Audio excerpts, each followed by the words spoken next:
Di malam yang gelap dan mencekam, kabut tipis menyelimuti Nusa Kambangan pada Jumat dini hari, 29 Juli 2016. Di lapangan tembak tunggal Panaluan, Freddy Budiman, terpidana mati kasus narkotik, berdiri diam dengan tubuh terikat. Suasana begitu sunyi, seolah alam pun ikut menahan napas, menyaksikan detik-detik terakhirnya.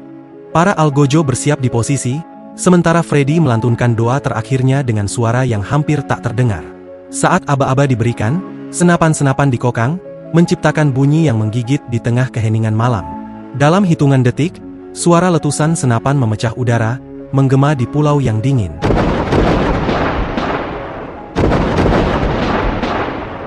Tubuh Freddy tersentak, darah mengalir dari dadanya. Perlahan, ia jatuh ke tanah yang gelap dan sunyi, meninggalkan jejak abadi dalam bayangan kelam Nusa Kambangan. Perhatian besar masyarakat terhadap Freddy Budiman bukan tanpa alasan. Rekam jejaknya di dunia kriminal, terutama dalam jaringan narkotik internasional, menjadikannya salah satu sosok paling ditakuti dan dikenal luas.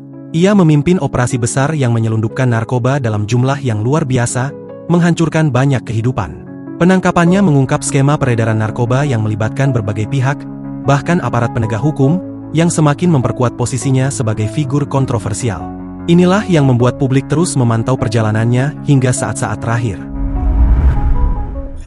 Freddy Budiman lahir pada 18 Juli 1977 di Surabaya, Jawa Timur, dan menghabiskan masa kecilnya di sebuah gang sempit di Jalan Kerembangan Baru 7. Lingkungan itu dipenuhi dengan rumah-rumah sederhana, di mana anak-anak berlarian di sepanjang jalan yang berdebu, suara tawa mereka bergema di antara dinding-dinding beton yang kusam.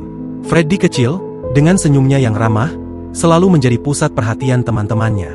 Setiap sore, mereka berkumpul di sekitar meja biliar di salah satu rumah tetangga, di mana Freddy menunjukkan kepiawaiannya.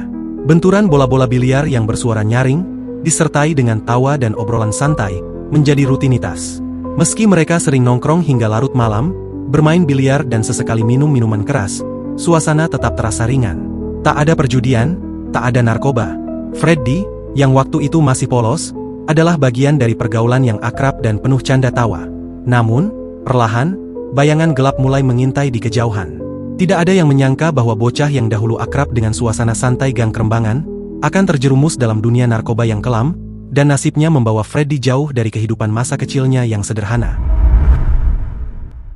Kiprah Freddy Budiman di dunia kriminal dimulai sejak 1990-an, ketika usianya sekitar 20 tahun. Pada masa itu, ia dikenal sebagai bos copet di tanah kelahirannya, Surabaya, Jawa Timur. Di balik senyum dan pembawaannya yang luwes, Freddy memimpin kelompok pencopet dengan banyak anggota, meskipun hasil dari aksinya tidak terlalu besar. Gang-gang sempit dan pasar-pasar kota menjadi ladang operasinya, dengan Freddy yang semakin dikenal sebagai penggerak dunia bawah tanah di Surabaya. Namun, kehidupan sebagai pencopet tampaknya tidak memuaskan ambisi Freddy. Ia memutuskan untuk meninggalkan Surabaya dan mencoba peruntungan di Jakarta. Di ibu kota, Freddy tidak lagi bermain di kelas kecil seperti mencopet. Dunia kriminal yang digelutinya berubah secara drastis. Ia masuk ke bisnis narkotik.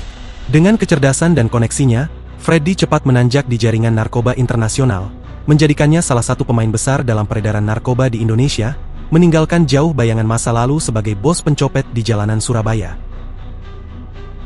Sepak terjang Freddy Budiman di dunia narkoba mulai terendus pada tahun 1997. Ia tidak lagi bermain di level kecil, melainkan mengelola bisnis narkoba yang besar dan terorganisir. Pada tahun 2009, Freddy pertama kali tertangkap saat kedapatan memiliki 500 gram sabu-sabu, sebuah jumlah yang mengisyaratkan besarnya operasi ilegal yang dijalankannya. Penangkapan tersebut mengguncang jaringan narkoba yang telah dibangun Freddy selama bertahun-tahun. Kasus ini membawanya ke pengadilan, dan ia dijatuhi vonis 3 tahun 4 bulan penjara di Lapas Cipinang, Jakarta Timur.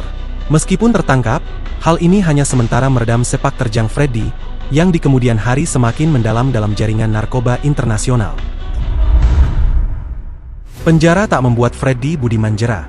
Setelah menjalani hukuman dan bebas, Freddy kembali berurusan dengan hukum karena terlibat dalam kejahatan yang sama. Pada tahun 2011, ia ditangkap untuk kedua kalinya, kali ini dengan barang bukti yang lebih besar, ratusan gram sabu dan bahan pembuat ines. Penangkapannya semakin mengungkap betapa dalamnya keterlibatannya dalam jaringan narkoba. Atas kasus ini, hakim menjatuhkan vonis yang jauh lebih berat, yakni 18 tahun penjara setelah terbukti memiliki 300 gram heroin, 27 gram sabu, dan 450 gram bahan pembuat ekstasi. Freddy kembali mendekam di Lembaga Pemasyarakatan Cipinang, Jakarta Timur. Namun, meski hukum semakin menjeratnya, Freddy tetap menjadi sosok yang berbahaya, dengan jaringan narkoba yang diduga masih bisa ia kendalikan dari balik jeruji penjara. Freddy Budiman memanfaatkan fasilitas warung telepon, wartel, di Lapas Nusa Kambangan untuk berkomunikasi dengan jaringannya. Meskipun wartel tersebut tidak gratis, Freddy bersedia membayar untuk menggunakannya, yang memungkinkan dia berkomunikasi dengan anak buahnya dan mengendalikan peredaran narkoba dari dalam penjara. Ia dapat menggunakan wartel tanpa batasan waktu, hanya terbatas pada jam buka pagi hingga siang.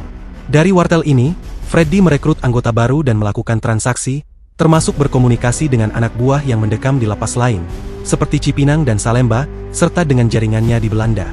Kecerdikan dan keberaniannya memanfaatkan fasilitas penjara menunjukkan betapa dalamnya keterlibatannya dalam dunia narkoba, meski terkurung di balik jeruji. Aksi Freddy Budiman mulai terungkap oleh Badan Narkotika Nasional, BNN, pada tahun 2012. Saat itu, BNN berhasil mengamankan 1,4 juta pil ekstasi yang diketahui berasal dari operasi Freddy. Narkotik jenis ekstasi tersebut didatangkan secara ilegal dari Cina, menegaskan besarnya jaringan narkoba yang dikelola Freddy. Penangkapan ini menjadi titik penting dalam upaya penegakan hukum terhadap peredaran narkoba di Indonesia, dan menunjukkan betapa seriusnya ancaman yang ditimbulkan oleh Freddy dan operasinya. Pada tahun 2013, keterlibatan Freddy Budiman dalam jaringan narkotik internasional yang melibatkan jalur Belanda Jakarta terungkap. Polisi berhasil membongkar pengiriman 400.000 pil ekstasi yang ditujukan untuk Freddy. Ratusan ribu pil ekstasi tersebut direncanakan untuk disebarkan ke berbagai kota besar di Indonesia, menunjukkan betapa luas dan terorganisirnya jaringan narkoba yang dikendalikan Freddy. Operasi besar ini semakin memperkuat posisinya sebagai pemain penting dalam perdagangan narkoba lintas negara. Akibat perbuatannya yang terlibat dalam jaringan narkotik internasional, Freddy Budiman dijatuhi vonis hukuman mati pada 15 Juli 2013 oleh Majelis Hakim Pengadilan Negeri Jakarta Barat. Keputusan ini menandai akhir dari perjalanan panjangnya dalam dunia kejahatan dan menjadi titik balik yang menunjukkan ketegasan hukum terhadap pelanggaran serius dalam perdagangan narkoba. Meskipun sudah dijatuhi hukuman mati, Freddy Budiman tetap menunjukkan perilaku yang meresahkan selama mendekam di Lapas Cipinang. Ternyata, kehidupan di balik jeruji tidak mengubahnya. Ia kerap menggelar pesta narkotik dan berkumpul dengan teman-teman wanitanya. Aktivitas ini dilakukan secara sembunyi-sembunyi, memanfaatkan kelengahan petugas dan berbagai celah yang ada di dalam sistem penjara. Suasana di dalam lapas, yang seharusnya menjadi tempat untuk refleksi dan perbaikan diri, justru menjadi arena bagi Freddy untuk melanjutkan gaya hidupnya yang glamor.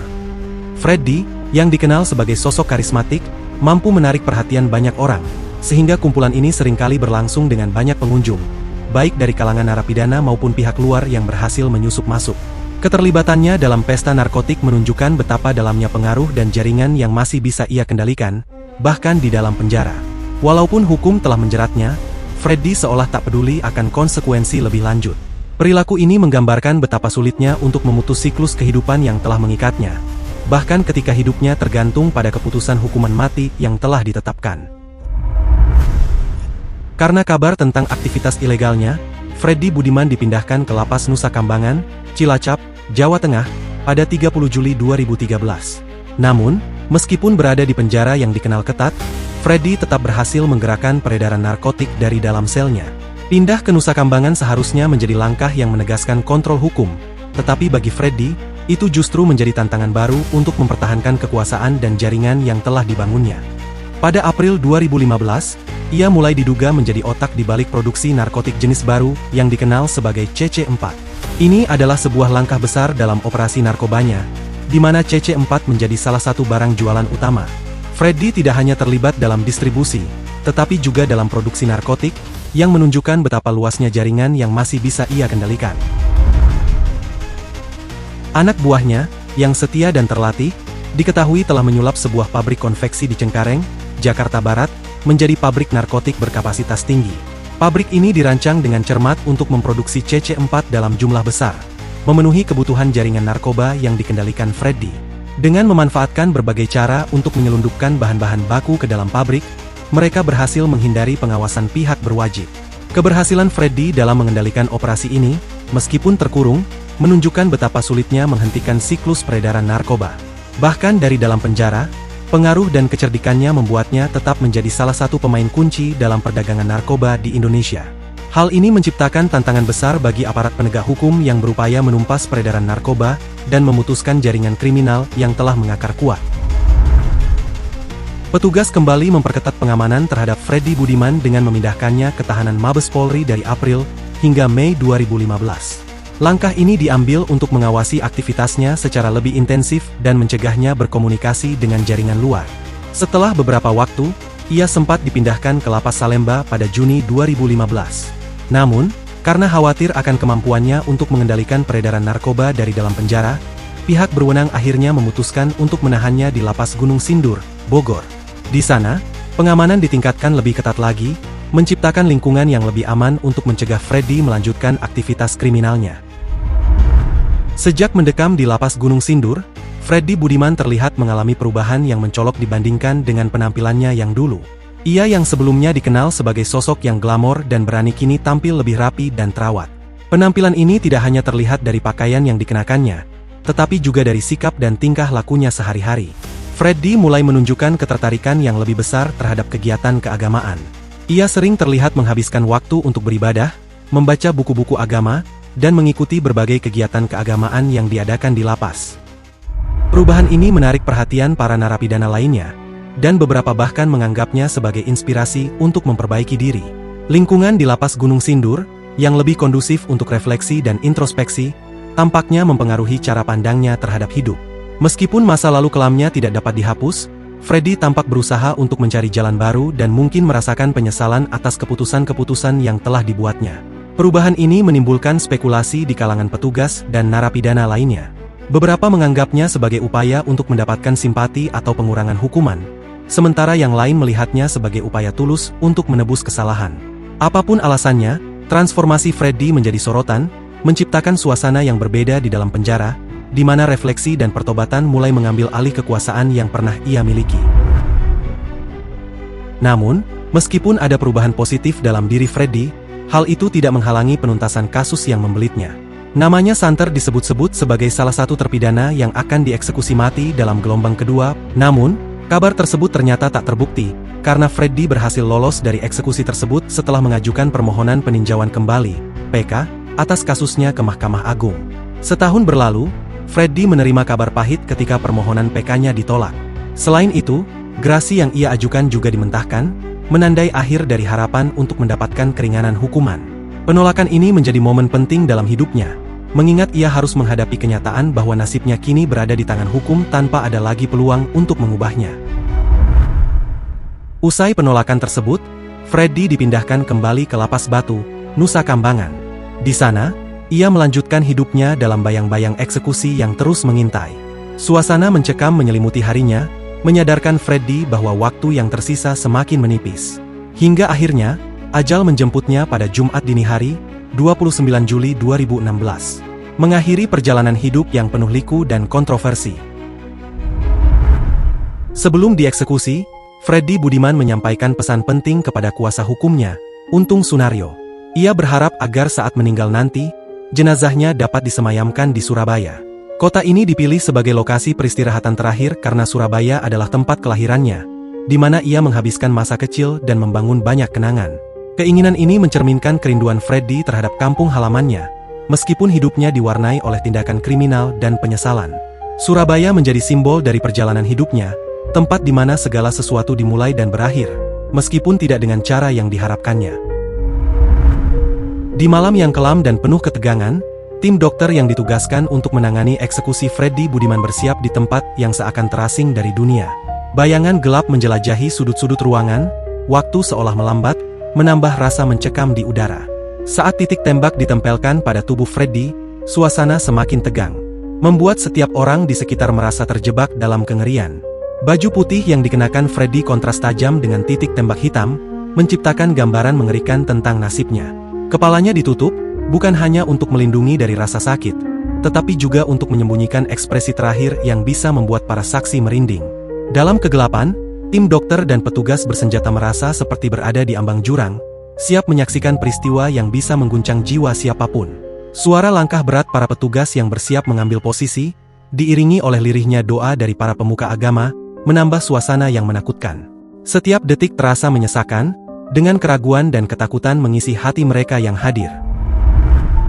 Ketika eksekusi berlangsung, kesunyian yang mencekam menyelimuti tempat itu. Suara peluru yang melesat menjadi titik akhir dari segala harapan.